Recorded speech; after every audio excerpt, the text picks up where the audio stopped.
እስልምና ሙእሚኖች እንዲሰሩ እንዲጥሩ ትልቅ አነሳሽ መልእክቶችን አስተላልፏል። እንዳለመታደል ሆኖ አሁን ያለው ወጣት ተተኪው ትውልድ ረፍትን የወደደ ስንፍናውን ጃኬቱ ያደረገ በተስፋ መኖርን ቲሸርቱ ያደረገ ተተኪ ትውልድ ማየት አስደንጋጭ ክስተት ሆኗል።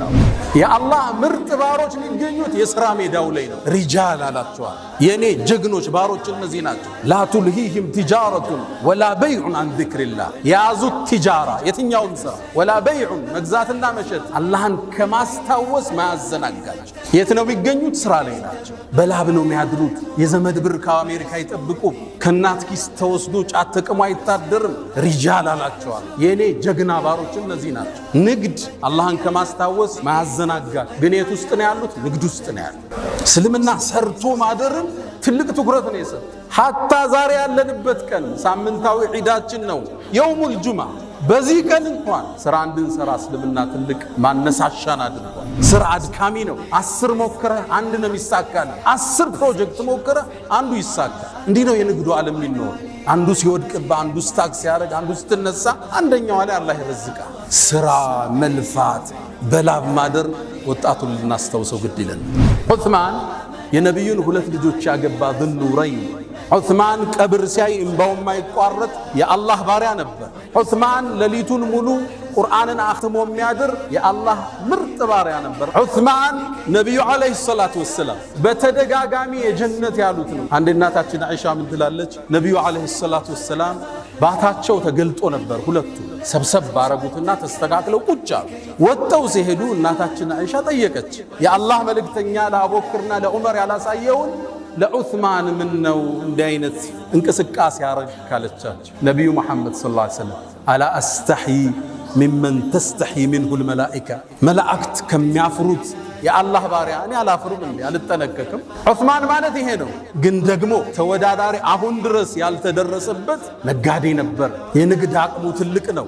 በአሁን ዘመን የሰይድና ዑስማንን ሀብት ወደ ዶላር ቀይረውታል። ስንት ትጠብቃለህ? 600 ቢሊዮን ዶላር ነበር የዑስማን ብን አፋን። ዑስማን በቢዝነስ እንደበለጠው ገባው። የሁዳው መጣና አንተ ዑስማን ወይ በቃ ሙሉውን ጠቅልለዋል። 20 ሺህ ድርሃም አውጥቶ ያንን ሙሉ ጉድጓድ ውሃ ገዛና ለሙእሚኑ ወቅፍ አረገው። ለነቢዩ መጣና የአላህ መልእክተኛ ይሄ ጉድጓድ ውሃ ለአላህ አድርጌዋለሁ አለ። ጀነትን ተረከበ። የዛሬ 1400 ዓመት የነበረ ባለሀብት አሁን ሐረም ላይ ፎቅ አለ። ምን ትላላችሁ? ንግዱ እንዴት ነው የነገዱት? እንዴት ነው ሰርተውበት? ይሄ ፊ ሐርን ሸዲድ ወሰፈሪን በዒድ ወዐዱዊን ቀዊይን ዐኒድ ከባድ ተፋላሚ የሮም ጦር ነው ያለው። ሰፈሩ ሩቅ ነው፣ ፀሐይ ነው፣ መጓጓዣ ያስፈልጋል። ዑስማን ተነሳ። የአላህ መልእክተኛ 100 አላቸው ግመል ቢአሕላሲሃ ወአክታቢሃ 100 ግመል ከነሙሉ ትጥቋላት። ነቢዩም ሰለላሁ ዐለይሂ ወሰለም አላሁመ ከዑስማን እኔ ወድጃለሁ አንተ ውደዳ። መረቀን ዑስማን የአላህ መልእክተኛ 100 ጨምሬያለሁ አለ። አላህ ወይ እኔ ከዑስማን ወድጃለሁ አንተ ውደዳ። የአላህ መልእክተኛ ሌላ 100 ጨምሬያለሁ አለ ከነሙሉ ትጥቁ። ነቢዩ በጣም ደስ አላቸው። ዞር አለና 1000 የወርቅ ሳንቲም ይዞ መጣ። እጃቸው ላይ አፈሰሰው። ነቢዩን ዓለይሂ ሰላቱ ወሰላም የአላህ መልእክተኛ ይሄን የወርቅ ሳንቲም አነሱላህ እያገላበጡ ማ ضر ዑስማን ማ ፈዐለ በዐደ اليوم ዑስማን ከዚህ በኋላ የሚሰራው ወንጀል አይጎዳውም። እንኳን ወንጀል ማይሰራው ማ ዐላ ዑስማን ማ ፈዐለ በዐደ اليوم። እስልምና ሰርቶ በማደር የሚያምን በላብ የሚያምን ሃይማኖት ነው። ከሰው እጅ መቀበልን የሚጸየፍ መለመንን የማይደግፍ ድሃን የሚወድ ድህነትን የሚጠላ ሃይማኖት ነው ያለው። ሰይድና ዑመር ድህነትን ሰው ሆኖ ባገኘው ገለው ነበር እንዳሉ። እስልምና ድሃን ነው የሚወድ። አልተሳካለት ሊሆን ይችላል። ጧሪ አጥቷል፣ ትደግፈዋለህ፣ ትደጉመዋለህ፣ እንዲሰራ ታበረታተዋለህ። ተመጽዋች እንዲሆን አታደርግ። ነቢዩ ዓለይሂ ሰላቱ ወሰላም አንዴ ወጡ መርካቶ ላይ ገበያውን ይቆጣጠሩ ነበር። ጠጋሉና እጃቸውን አንድ ምግብ ስር ሲከቱት እርጥበት አገኙ። አንተ ሰው ሆይ ይሄ እርጥብ የሆነው ምንድነው አሉ። የአላህ መልእክተኛ አሳበቱ ሰማ ዝናብ አግኝቶት ነው አላቸው። ታዲያ ከላይ አታደርገው የሚገዙት እንዲያዩት አለ። ተመልከት የእስልምናን ጽዳት። ገዢዎቹ እንዲያዩት ለምን ከላይ አላረከው የረጠበው? ከዛ አንድ ህግ አስቀመጡ። መን ገሸ ያጭበረበረ ያታለለ የሸወደ ፈለይሰ ሚና ከኛ አይደለም። ከነቢያት ጋር እኩል መሰለፍ የፈለገ አማና እውነተኝነት የሙስሊም መገለጫ። ሪዝቅ ከላይ ነው። ወንድምህን እገዘው አብሮ እንዲያድግ እንዲወጣ። የቂያም ቀንን ጭንቀት እንዲያረግብለት የፈለገ ሰው ለተበደረ ሰው ትንሽ ጊዜ ይስጠዋል። አልቻለም፣ እስኪ ከፍል እድል አብሽር ትከፍላለህ፣ ግድ የለህም ተንቀሳቀስ። ደግነት፣ ቅንነት፣ እውነተኝነት፣ ላበድር ነው ማዘን፣ መራራት ሪዝቅን የሚባርክ ለልጆች እንዲተላለፍ የሚያደርግ የአላህ ጥበቃ እንደይለይህ የሚያደርግ ትልቅ የሆነ ፍቱን መድኃኒት ነው። ውድ ምእመናን፣ እስልምና እንደሚታወቀው ዘካን፣ ሐጅን የእምነቱ ምሰሶ አድርጎ የተነሳ ዲን ነው። እነዚህ መሰረታዊ የዲኑ ምሰሶዎች እንዲሟሉ የፋይናንሻል አቅም፣ የገንዘብ አቅም ለሙእሚን ግዴታ ይሆንበታል። ሊመን استطاع ኢለይሂ ሰቢላ መንገዱን የሚያደርሰውን የኢኮኖሚ አቅም ይዘንድ ከአንድ ሙስሊም ይጠበቃል። አይደለም ዘካና ሐጅን ቀርቶ እምነቱን እንኳን የዲኑን መግቢያ ቁልፉን ላኢላሃ ኢላላህን ለማስጠበቅ ኢማኑን ለማስጠበቅ የኢኮኖሚ ነፃነትን ሙስሊም ሊያውጅ ዘንድ በሱ ላይ ግዴታ ነው። በዶቄትና በዘይት እምነታቸው የሚቀይሩት የኢኮኖሚ ጥረት ውስጥ የወደቁ ወገኖቻችን መሆናቸውን ልብ ይላል። እስልምና ሙእሚኖች እንዲሰሩ እንዲጥሩ ትልቅ አነሳሽ መልእክቶችን አስተላልፏል። እንዳለመታደል ሆኖ አሁን ያለው ወጣት ተተኪው ትውልድ ረፍትን የወደደ ስንፍናውን ጃኬቱ ያደረገ በተስፋ መኖርን ቲሸርቱ ያደረገ ተተኪ ትውልድ ማየት አስደንጋጭ ክስተት ሆኗል። በህልም የሚኖሩ ሳይሰሩ መክበርን የሚመኙ በሐሳብ የናወዙ በሱስ የተበከሉ ወጣቶችን ማየት የነገ ተጨባጫችን አስፈሪ እንዲሆን ያደርገዋል። ሳይሰሩ መክበር፣ ዌልዝ ዊዛውት ወርክ፣ ያለ ስራ መክበር፣ ቁጭ ብሎ ማለም፣ አየር ላይ ዝም ብሎ እንደሚታፈስ ማሰብ በሰፈነበት አዲሱ ትውልድ ውስጥ ዛሬ በዚህ ሚንበር ላይ ስለ ስራ ለፍተው እንዲያድሩ በላባቸው እንዲያድሩ ልናሳሳቸው ግድ የሚለን ወቅት ላይ ደርሰናል። አብዛኛው የሚያጓጓ ወጣት፣ አለባበሱ የሚያምር፣ ቁንጅናው የሚያምር ወጣት ስራ የለሽ ሆኖ እንደማየት የሚያሳዝን ነገር የለም። ሰይድና ዑመር ኢብኑል ኸጣብ ምን ይላሉ? እኔ አንድን ወጣት አይዋለሁ፣ ቁመናው መልኩ ያስደስተኛል፣ በጣም እገረምበታለሁ። ከዛም ስራ የለውም ሲባል ካይኔ ወድቃል ይወጣታል። በጣም ሙሉ ኃይል ያላቸው የሚያምሩ ወጣቶች ያለ ስራ እነሱን ከማየት ሱስ ውስጥ ከማየት በላይ ለዚህ ኡማ የወደፊት አደጋ የለም። ወጣቱ በላቡ እንዲያድር በተስፋ የሚቆረጥ ነገር እንደሌለ እንዲያቅ ልናስታውሰው ግድ ይለናል። እስልምና እንደምታውቁት ስራን የቀደሰ ሃይማኖት ነው። ሰርቶ ማደርን እንደ ዒባዳ የጻፈ ዲን ነው እስልምና ማለት ነው። ነቢዩ ዓለይሂ ሰላቱ ወሰላም አንድ ሰው ጣፋጭ ምግብ፣ ጥሩ ምግብ አይመገብም ከእጁ የሰራው ቢሆን እንጂ ይላል። ሚቅዳም ባወሩት ሐዲስ ላይ ቡኻሪ በተዘገበው ማ አከለ አሐዱን ጠዓመን ቀጡ ኸይረን ኢላ ሚን ዐመል የዲህ፣ አንድ ሰው ጥሩ ምግብ አልተመገበም በላቡ የበላው ቢሆን እንጂ። ሰርተህ ውጤታማ ሆነ በአቅምህ በተሰማራህበት የትኛውም ዘርፍ እሱን እንደ መብላት የሚያስደስት ነገር የለም። ነቢዩላህ ዳውድም አሉ ነቢዩ ዓለይሂ ሰላቱ ወሰላም አስከትለው እዚሁ ንግግራቸው ላይ ከእጁ ነበር የሚበላው ሰርቶ። ነቢይ ነው፣ ንጉሥ ነው ዳውድ ማለት። ግን አላህ ብረትን አግርቶለት ነበር፣ ያጣጥፈው ይቀጥለው ነበር። የጦር ማከላከያ ለምዶችን ይሰራ ነበር። ሰንዓተ ለቡሲን ለኩም ወአለና ለሁል ሐዲድ፣ ችሎታ ነበረው ብረትን አቅልጦ የመስራት። ከዛ ይመገብ ነበር። ሙስሊም ላይ በተዘገበው አቡ ሁረይራ ባስተላለፉት ነቢዩላህ ዘከሪያ ታላቁ የአላህ ነቢይ አናጺ ነበር ይላሉ ነቢዩ ዓለይሂ ሰላቱ ወሰላም። ማ ሚን ነቢይን ኢላ ወረዐል ገነም፣ ምንም ነቢይ አላህ አላከም ከብት የጠበቀ ቢሆን እንጂ።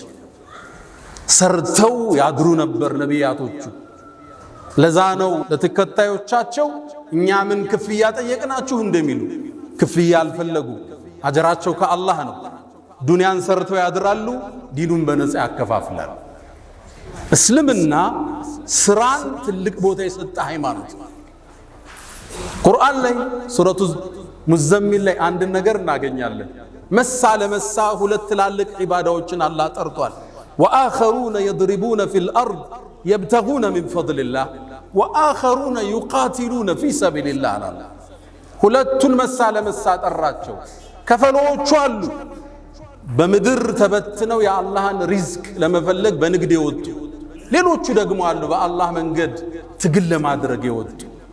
ሁለቱን እኩል መጥራቱ ይላሉ ሙፈሲሮቹ ለመነገድ ከጂሃድ ጋር ማቀራረቡ እስልምና ለንግድ ለስራ የሰጠውን ቦታ እናያለን። የአላህ ምርጥ ባሮች የሚገኙት የሥራ ሜዳው ላይ ነው። ሪጃል አላቸዋል። የኔ ጀግኖች ባሮች እነዚህ ናቸው። ላ ቱልሂህም ቲጃረቱን ወላ በይዑን አን ዚክሪላህ። የያዙት ቲጃራ የትኛውም ሥራ ወላ በይዑን መግዛትና መሸጥ አላህን ከማስታወስ ማያዘናጋቸው። የት ነው የሚገኙት? ስራ ላይ ናቸው። በላብ ነው የሚያድሩት። የዘመድ ብር ከአሜሪካ ይጠብቁ። ከእናት ኪስ ተወስዶ ጫት ተቅሞ አይታደርም። ሪጃል አላቸዋል። የኔ ጀግና ባሮች እነዚህ ናቸው። ንግድ አላህን ከማስታወስ ማያዘናጋቸው። ግን የት ውስጥ ነው ያሉት? ንግድ ውስጥ ነው ያሉት። እስልምና ሰርቶ ማደርን ትልቅ ትኩረት ነው የሰጠ። ሐታ ዛሬ ያለንበት ቀን ሳምንታዊ ዒዳችን ነው የውሙል ጁምዓ። በዚህ ቀን እንኳን ስራ እንድንሰራ እስልምና ትልቅ ማነሳሻን አድርጓል። ያ አዩሃ አለዚነ አመኑ፣ ጥሪው ይሄ ነው፣ እንስማው። እናንተ ያመናችሁ ምእመናኑ ኢዛ ኑድየ ሊሰላት ሚን የውሚል ጁምዓ፣ የጁምዓ ቀን ለሶላት ጥሪ ሲደረግ ወደ መስጂድ ነው አላላ። የት ውስጥ ነበሩ? ንግድ ውስጥ ነበሩ። ወዘሩል በይዕ፣ ንግዱን ለጊዜው አቁሙታል። ወደ መስጂድ ኑና አላህን አስታውሱ። ዛሊኩም ኸይሩን ለኩም ኢን ኩንቱም ተዕለሙን። ከዛስ መስጂድን ቆይ ፈኢዛ ቁድየት ሰላት፣ እቺ ፋዋ ትልቅ ትርጉም አለ። ፈንተሽሩ፣ አሁንም ፋዋ ትልቅ ትርጉም አለ። ልክ ሶላቱ ሲያልቅ ተበተኑ አለ። ወብተጉ ሚን ፈድሊላህ፣ የጌታችሁን ጸጋ ሰርታችሁ ፈልጉ። ወዝኩሩላህ ከሲረን፣ በስራችሁ ላይ ደግሞ አላህን አስታውሱ። ረዛቁ እሱ ነው። ወፊ ሰማይ ሪዝቁኩም፣ ምድር ላይ ሰበቡን ያለ ሪዝቁ ከላይ ነው የሚቆረጠው። ወዝኩሩላህ ከሲረን ለዓለኩም ቱፍሊሑን። የጁምዓ ቀን እንኳን እንድናርፍ ያልፈቀደ ዲን ነው ያለ። ስራ በላብ ማደር መልፋት የዲነል ኢስላም አርማው ነው። ይሄ ወጣት ቁጭ ብሎ እንዳያስብ በህልም እንዳይዋልል ድንገት ብር የሚገኝበት አለ ሲባል የኢሉሚኒቲ አባሉኝ 500 ሺህ ላገኝ ብሎ እንዳይሰክር እስልምና ያሰመረውን መንገድ ልንጠቆመው ግድ ይላል። በአቋራጭ መክበር የለም። ወጣቶች በአቋራጭ ለመክበር ሲስተም ውስጥ መኖር አለ። መንገዱ ላይ ያለ ስትማስን ፓስወርዱን ታገኘዋለህ። ያኔ ትዘላለህ። ማንኛውም ነጋዴ፣ ማንኛውም ሀብታም ለመሆን ሲስተም ውስጥ ያልፋል። ድንገት ይገጥማል፣ ትወጣል። ድንገት ግን ያለ ስራ ትልቅ ብርን ብታገኝ ውጤታማ አይደለም። ልብ በሉ፣ አሜሪካ ውስጥ ሎተሪ ከደረሳቸው አብዛኛው ሰዎች ውስጥ አብዛኞቹ ያን ብር በዓመት አጠውታል። ስራ የላቸው፣ እቅድ የላቸው፣ የዘረጉት ሲስተም የለም። የሆነ ሚሊዮን ብር መጣ፣ ምን ያድርጉት? መኪና ስትገዛ ስትቀይረው፣ ቤት ስትገዛ ስትቀይረው ብሩ የለም። ሲስተም ውስጥ ካለ የሥራው መስመር ላይ ካለ ያን ብር እዛ ውስጥ ነው የምትከተው። ቡስት ያደርጋል፣ ይሰፋል። ዝም ብሎ መክበር የለም። ወጣቶች እንዳታልሙት። ስራ አድካሚ ነው። 10 ሞክረህ አንድ ነው የሚሳካል። 10 ፕሮጀክት ሞክረህ አንዱ ይሳካል። እንዲህ ነው የንግዱ ዓለም የሚኖር። አንዱ ሲወድቅባ፣ አንዱ ስታክ ሲያደርግ፣ አንዱ ስትነሳ፣ አንደኛው ላይ አላህ ይረዝቃል። ስራ መልፋት በላብ ማደር ወጣቱን ልናስታውሰው ግድ ይለናል። በእስልምና ታሪክ የኛ ተምሳሌቶቻችን የነቢዩ አለይሂ ሰላቱ ወሰላም ሰሃቦች ናቸው። ቁል አልሐምዱሊላህ ወሰላሙን ዐላ ዒባዲሂ አለዚነ እስጠፋ። ቁል አልሐምዱሊላህ፣ ምስጋና ለአላህ ይሁን ወሰላሙን ሰላምም ይስፈን አላ ዒባዲሂ አለዚነ እስጠፋ አላህ ለመረጣቸው ባሮቹ። ሐሰኑል በስሪ ምን አለ? እዚህ የተጠቀሱት የነብዩ ባልደረቦችን ነው አለ ሰለላሁ ዐለይሂ ወሰለም። እነዚህ የኛ ሞዴሎች ናቸው። ከአስሩ አንድ ቦታ ላይ የጀነት ከተባሉ ሰሃባዎች ውስጥ ስድስቱ የዛ ዘመን መልቲ ሚሊዮነሮች ነበሩ። ዛሬ አንዱን እናውሳ። ዑስማን ብኑ አፋን ረዲየላሁ ተዓላ ዐንሁ። ዑስማን የነቢዩን ሁለት ልጆች ያገባ ዙኑረይን አማቻቸው ነው። በሁለት ልጅ ይዛመዳቸዋል። ዑስማን ሶስተኛው ኸሊፋ ነበር። ዑስማን ቀብር ሲያይ እንባው የማይቋረጥ የአላህ ባሪያ ነበር። ዑስማን ሌሊቱን ሙሉ ቁርአንን አኽትሞ የሚያድር የአላህ ምርጥ ባሪያ ነበር። አመን ሁወ ቃኒቱን አና አለይል የተባለው ሰሃባ እሱ ነው። ዑስማን ነቢዩ ዓለይሂ ሰላቱ ወሰላም በተደጋጋሚ የጀነት ያሉት ነው። ጀነትን ከነቢዩ እጅ የገዛ ሰሃባ ነው ዑስማን። ነቢዩ የተለየ ክብር የሚሰጡት ሰሃባ ነው፣ ተከታያቸው። አንድ እናታችን አይሻ ምን ትላለች? ነቢዩ ዓለይሂ ሰላቱ ወሰላም ቤታቸው ቁጭ ብለው አቡበክር መጣ፣ የሆነ ጉዳይ ሊያማክራቸው ገባ፣ አውሩቷቸው ወጣ። ዑመር መጣ፣ እንደተቀመጡ ነው አወሩት። ከዛ ዑስማን ሲገባ ባታቸው ተገልጦ ነበር። ሁለቱ ሰብሰብ ባረጉትና ተስተካክለው ቁጭ አሉ። ወጣው ሲሄዱ እናታችን አይሻ ጠየቀች ረዲየላሁ ተዓላ ዐንሃ፣ የአላህ መልእክተኛ ለአቡበክርና ለዑመር ያላሳየውን ለዑስማን ምን ነው እንዲህ አይነት እንቅስቃሴ ያረግ ካለቻቸው ነቢዩ መሐመድ ሰለላሁ ዐለይሂ ወሰለም አላ አስተሒ ሚመን ተስተሒ ሚንሁል መላኢካ፣ መላእክት ከሚያፍሩት የአላህ ባሪያ እኔ አላፍርም እንዴ? አልጠነቀቅም? ዑስማን ማለት ይሄ ነው። ግን ደግሞ ተወዳዳሪ አሁን ድረስ ያልተደረሰበት ነጋዴ ነበር። የንግድ አቅሙ ትልቅ ነው። በአሁን ዘመን የሰይድና ዑስማንን ሀብት ወደ ዶላር ቀይረውታል። ስንት ትጠብቃላችሁ? 600 ቢሊዮን ዶላር ነበር የዑስማን ብን አፋን ሀብት። ገብቷቸዋል? 600 ቢሊዮን። የሀገራችን ትልቁ ባለሀብት ሼህ መሐመድ አላሙዲን አላህ ይጠብቃቸው 9 ቢሊዮን ዶላር ነው ንብረታቸው ተደምሮ 600 ቢሊዮን ዶላር። እንዴት አመጣ? እንዴት አይነት የንግድ ሳይንሱን ቢያቀው ነው ዑስማን። በእርግጥ እንደኔና እንዳንተ ሰሃባዎችን ጠየቁት፣ መካ ላይ ሀብታም ነበርክ ጥለው መጣሃል፣ መዲና እንዴት ገብተህ ባለ ሀብቶም ካሏቸው ሰይድና ዑስማን 5 የንግድ ፕሪንሲፕል አስቀመጡ። ያውም ባለ ሀብቶች የሚጠቀሙት ይመረህ ኩንቱ ኡዓልጃል 5ቱን ወጣቶች መዝግቡት። ኩንቱ ኡዓልጅ የንግድ ህጎቹን ተመልከቱ። ኩንቱ ኡዓልጅ ራሴ ስራውን ቀርቦ ነው ማኔጅ የሚያደርገው። ስራ ሙሉ ለሙሉ ለሰራተኛ ይሰጥ። እየሰፋብህ ሲሄድ ነው ደልጌት የምታደርገው፣ ወደታች የምታሻግረው። አንተ መሸፈን የምትችለውን አንተ ነው መሸፈን ያለብህ። ሰው እጅ ላይ ስራ ይጣል፣ ሲበዛ ደግሞ ሰው እጅ ላይ መጣል ግዴታ ይላል። ትክክለኛ ሰውን ትክክለኛ ቦታ ታስቀምጠዋል። ኩንቱ ኡዓልጅ የስራውን ችግር ገብቼ እኔ ነው ለመፍታት የምጥረው። መሬት ሊቆምብህ ይችላል፣ ንግዱ ሊቆምብህ ይችላል። ሰራተኛ ብቻ አትልክም። ገብተህ እንደ ባለቤቱም ይፈታው የለም።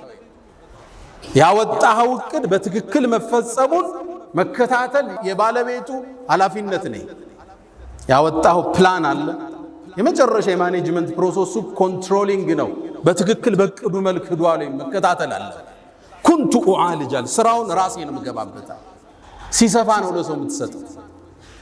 ወኡነሚያል ስራው ያመጣልኝን ትርፍ ወደ ስራው መልሰዋል። ብዙ ሰው አይታችሁ ከሆነ አንድ ሞቅ ያለ ትርፍ ሲያገኝ ብሩን አውጥቶ ወይ መኪና ላይ ይጥለዋል ወይ ቤት ላይ ይጥለዋል። ስራው ገንዘብ ሲራብ ታየዋለህ። ስራው እዛው ላይ ነው መመልሰው። ትንሽ አንስቼ ወኡነሚ አለ ዑስማን ብኑ አፋን። ሶስተኛ የንግድ መርሁ ላ አዝደሪ ሪብሓን አለ ትርፍን አላቃልልም። በተገኘው ትርፍ ሽጠው ይወጣሉ። ሰይድና ዑስማን መርሃቸው ይሄ ነው። ትንሽ ነው ትርፉ እስኪጨምር ይቆይ አቋም የላቸው። ማገላበጥ ነው የዑስማን የንግድ ፕሪንሲፕላቸው። ስታስገላብጥ ጥሩ ገዢ ታገኛለህ። በትንሽ ትርፍ ትሸጥ አዲስ ደንበኛ ታገኛለህ። ኦልድ ስቶክ ያስቀመጥከው ይወጣና አዲስ ትከታለህ። የዑስማን የንግድ መርህ በተገኘው ትርፍ ማገላበጥ ነው። በማገላበት ውስጥ ገንዘቡ ይንቀሳቀሳል፣ ንግዱ ይንቀሳቀሳል። አዳዲስ ደንበኛ ታገኛለህ። እነዛ እስኪጨምር ብሎ የያዙ ሰዎች እስኪሸጡ አንተ ጨርሰ ወጣል። ቃል ለአዝደሪ ሪብሐን ትርፍን አላቃልም፣ የተገኘው መሸጥ። የዑስማን አራተኛ የንግድ መርሃቸው ላ አሽተሪ ሸይኸን ያረጀን አልገዛም። ማርኬቱ ላይ የጠገበ ማርኬት ይኖራል፣ እሱን አልገዛም። ከትንሽ ይገዙትና አፋፍተው ነው የሚሸጡት። አሊያም ደግሞ ጊዜ የወጣበት ለምሳሌ ክረምቱ ሲወጣ የክረምት ጃኬት አታመጣ። ብዙ ነጋዴ አይታችሁ ከሆነ ቴምር ይጭናል። ቴምሩ የሚደርሰው ግን ሮመዳን ከወጣ በኋላ አርጅቷል ማርኬቱ ማለት ነው። ብዙ ጊዜ ከሮመዳን በኋላ ይገባባቸውና አንዋር መስጂድ ላይ አንዳንድ ቆርቆሮ እያደረገ ይቸረችራል አይደል? ያለንበትን ነው የምነግራችሁ። ቴምር ያሰበ ሰው ወጣት እያለ ነው የሚያመጣው ረመዳን ሳይገባ። ላ አሽተሪ ሸይኸን ያረጀን አልገዛም። ገና ወጣት የሆነ አፍላ የሆነ ማህበረሰቡ የሚፈልገው አፋፍተው ሊሸጡት የሚችሉት ይሄ ዑስማን ኢብኑ አፋን የንግድ ሳይንስ ነው።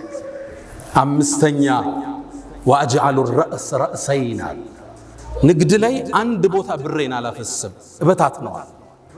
ለምሳሌ አንድ መሬት 2000 ካሬ 200 ሚሊዮን የሚሸጥ ከሆነ 1100 ሚሊዮን ሌላውን 1100 ሚሊዮን ከሁለት ድንገት አደጋ ቢገጥሞ ብር ታስሮ አይቀር። ለምሳሌ ሪል ስቴት ላይ ያሉ ሰዎች መሬት ይገዙና ያ መሬት መገንባት ሲጀምሩ ወይ መንግስት ያቆመዋል፣ የሆነ ጉዳይ ይኖርበታል፣ ወይ ወራሾቹ ይመጡና ያስቆመዋል። ብር ታስሮ ለአመታት ሊቆም ይችላል። ወጣህ ማለት ነው ከማርኬት። ገንዘቦችን እከፋፍላቸው ነበራለን ንግዱ ላይ። ዘመኑ ኢኮኖሚስት የሚጠቀሙት የዑስማንን ህግ ነው። ዶንት ፑት ኦል ዩር ኤግስ ኢን ዋን ባስኬት፣ ሁሉን እንቁላልህን አንድ ባስኬት ላይ አታርጋሉ። መጡና ምን የተወሰነው ቢሰበር ሌላው እጅ አለ፣ ትንቀሳቀሳለህ፣ ሰርቫይቭ ታረጋለህ። የተበደርከው ብድር ሊኖር ይችላል፣ ከዚህኛው ትከፍላለህ። ስራ አይቋረጥም ማለት ነው። እነዚህ አምስቶች የሰይድና ዑስማን ኢብኑ አፋን የንግድ መርሆች ነበሩ። የኛ አያቶች እኒህ ናቸው። የንግዱን ሳይንስ የሚያውቁ መልቲ ቢሊዮነሮች ነበሩ። ታዲያ ይሄን ብር ይዘው ከኋላ ኪስ አላስቀመጡትም፣ ለቀጣዩ ዓለም ሰርተውበት አለፉ። ዑስማን ምን ሰራበት አትሉኝም? አንድ ሁለቱ ልጥቀስላችኋል። አሁን ሳውዲ ስትሄዱ መዲና ላይ አንድን ህንፃ ታገኛላችሁ። የሰይድና ዑስማን ኢብኑ አፋን ፎቅ አለ፣ ህንፃ፣ ሆቴል። እንዴት ገነቡት? ካርታው በስማቸው ነው ያለው፣ መሬቱ በስማቸው ነው የተጻፈው። ባንክ ላይ አካውንት አላቸው፣ የአካውንቱ ስም ዑስማን ኢብኑ አፋን ይላል። 1400 ዓመት እንዴት አድርገው አመጡት? ነገሩ ወዲህ ነው። ነቢዩ ዓለይሂ ሰላቱ ወሰላም ሰሃቦቹን ይዘው ወደ መዲና ሲገቡ መዲና ላይ የሚጠቀሙበት ጣፋጭ ውሃ አለ፣ ቢዕሩ ሩማህ ይባላል። ይሄን ደግሞ የያዘው ባለቤቱ አንድ ይሁዳ ነው። ሰሃቦቹ በጣም ገቡ። ውሃ ለመጠጣት ትንሽ ሲቀዱ አንድ እፍኝ ቴምር ይከፍሉት ነበር። ሰሃቦቹ ደግሞ ስደተኛ ናቸው፣ ብር የላቸው። ነቢዩም ዓለይሂ ሰላቱ ወሰላም ሰለላሁ ዐላ ረሱሊላህ ይሄን ችግር ሲያዩ አንድ ጥሪ ያቀረቡ። ማን ነው ቢዕረ ሩማን የሚገዛልን? ወለሁል ጀና፣ ጀነት ለሱ የሚሰጠው አለ። ይሄን እድል ባለሀብት ያልፈዋል እንዴ? ሰይድና ዑስማን ሄደና ይሁዳውን ጠየቀው፣ ልግዛህ ምንጩን ጉድጓዱ ውሃውን አለ። ያ ደግሞ ትልቅ ብር የሚያገኝበት ነው። በጭራሽ እሺ ግማሹን ልግዛህ። ግማሹን ሲለው ያነ ይሁዳ ዑስማን ንግድን ስለሚያውቅ የበለጠ ያሳድግልኛል ብሎ ተስማማ። ግማሹን ገዛው። ዑስማን ግን ይሁዳው ያልጠበቀውን ነገር አደረገ። ግማሹን ቀን አንድ ቀን የይሁዳው ነው፣ አንድ ቀን የዑስማን ነው። የሱን ቀን ነፃ አደረገ። ሰደቀ። ሙስሊሙ ይመጣል፣ ይጠጣል፣ ይዞ ይሄዳል፣ ያጠባል እንደ ልቡ። የይሁዳው ቀን የሚገዛው አጣ። እንደተበላ አወቀው። ዑስማን በቢዝነስ እንደበለጠው ገባው። ይሁዳው መጣና አንተ ዑስማን ወይ በቃ ሙሉን ጠቅልለዋል። 20,000 ድርሃም አውጥቶ ያንን ሙሉ ጉድጓድ ውሃ ገዛና ለሙእሚኑ ወቅፍ አረገው። ለነብዩ መጣና የአላህ መልእክተኛ ይሄው ይሄ ጉድጓድ ውሃ ለአላህ አድርጌዋለሁ አላቸው። ጀነትን ተረከበ ዑስማን። ያነ ወንዝ ዙሪያ ላይ ያነ ምንጩ ጥግ የተተከሉ የተምር ዛፎች አሉ። 1500 ደርሰዋል። ለአለፈው 1400 ዓመት ከነዚህ ዛፎች ቴምር የተቆረጠ ገቢው ግማሹ ይቀመጥለታል፣ ግማሹ ለየቲሞችና ለምስኪኖች ይሰጣል። በሂደት ዑስማንያዎቹ ሲያስተላልፉት አለ ስዑድ ጋር ደረስ። ያሁኑ ሳዑዲ ላይ ብሩ አለ ምን ይደረግ? መሬት ገዙበት፣ ፎቅም ገነቡበት። አሁን ይሄ ፎቅ አለ። በአመት ውስጥ ይሄ ፎቅ 50 ሚሊዮን ሪያል ገቢ አለ። 5 ስታር ሆቴል ገቢው ወቅፍ ነው ለአላህ ፊሰቢልላህ። በኢትዮጵያ ወደ 2 ቢሊዮን በየአመቱ ያስገባል ይሄ ፎቅ። ግማሹ ለምስኪኖች፣ ግማሹ አካውንት ላይ ይቀመጣል። የዛሬ 1400 ዓመት የነበረ ባለ ሀብት አሁን ሐረም ላይ ፎቅ አለ። ምን ትላላችሁ? ንግዱ እንዴት ነው የነገዱት? እንዴት ነው ሰርተውበት የሄዱት? አላህ ከነሱ ጋር ጀነቶች ይሰብስባል።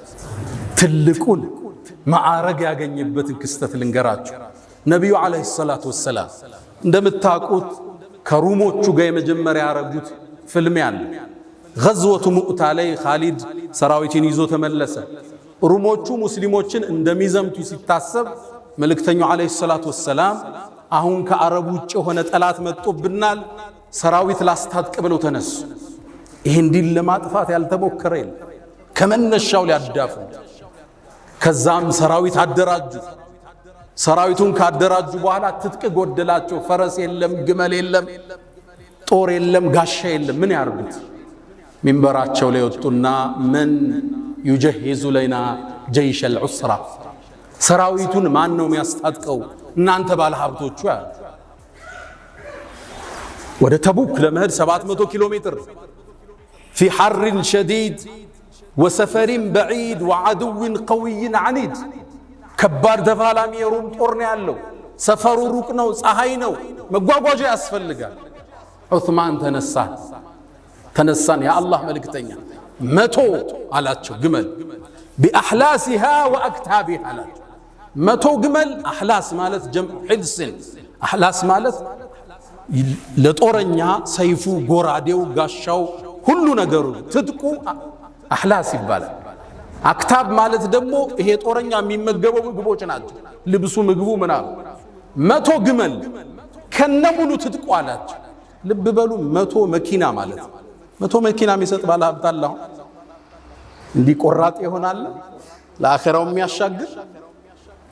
ነቢዩም ሰለላሁ ዐለይሂ ወሰለም አላሁመ ከዑስማን እኔ ወድጃለሁ አንተ ውደዳል።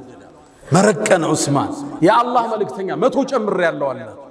አላህ ወይ እኔ ከዑስማን ወድጃለሁ አንተ ውደዳል። የአላህ መልእክተኛ ሌላ 100 ጨምሬያለሁ አላቸው ከነሙሉ ትጥቁ። ነቢዩ በጣም ደስ አላቸው። ዞር አለና 1000 የወርቅ ሳንቲም ይዞ መጣ። እጃቸው ላይ አፈሰሰው። ነቢዩን ዓለይሂ ሰላቱ ወሰላም የአላህ መልእክተኛ ይሄን የወርቅ ሳንቲም አነሱላህ እያገላበጡ ማ ضر ዑስማን ማ ፈዐለ በዐደ اليوم ዑስማን ከዚህ በኋላ የሚሰራው ወንጀል አይጎዳውም።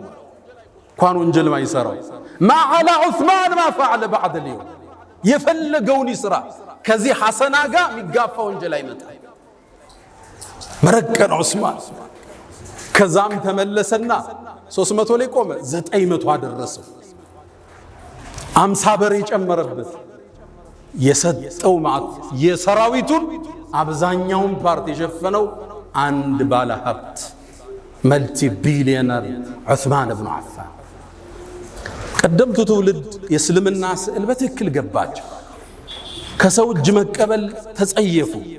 ከላይ ሆና የምትሰጥ እጅ ከታች ከምትቀበል ትበልጣለች ሚለውን የህይወታቸው መንገድ አደረጉ። በላብ አደሩ። ሰርተው ደክመው ወድቀው ተነስተው ተጉዘው ተሻግረው አቋርጠው በረሃውን ድልድዩን ወንዙን ተሻግረው በላብ አደሩ። ይህን ያመጡትን ብር ጀነትን ገዙበት። አላ ወፈዐሉ الخيرات واستغفروا ربكم فطوبى للمستغفرين።